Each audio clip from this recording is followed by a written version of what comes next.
Hi guys, Greg from Complete Game Physical Therapy here, located in Lowell, Massachusetts.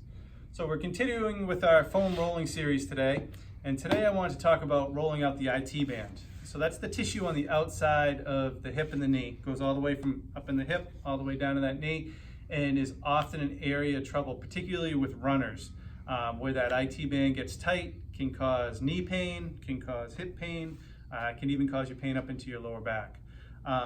So when we roll that area out, we don't want to roll necessarily directly right over the outside of that band. What that band is it's a tissue that's not truly muscle, not truly tendon. And rolling directly over that doesn't really do much. What you want to do is you want to roll just forward, just anterior of that, in front of that, or just behind it. And that's where either the quad muscle or the hamstring muscle kind of blends into that IT band, and that's where you really start to loosen it up so that it doesn't have that pull from either side. So what we're going to do is we're going to go right on our side, get that foam roll underneath us, and you can either go with the other leg in front or the other leg behind. And like I said, you either want to rotate back a little bit, just off the side of that band, or you can go forward a little bit, same thing, just off the side of that band.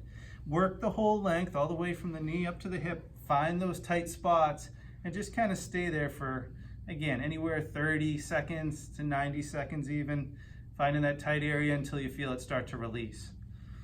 And again, might be a little sore, but should be a good sore. And you can usually roll out each of your IT bands in a minute to 2 minutes, and be nice and loose before your run or before your workout.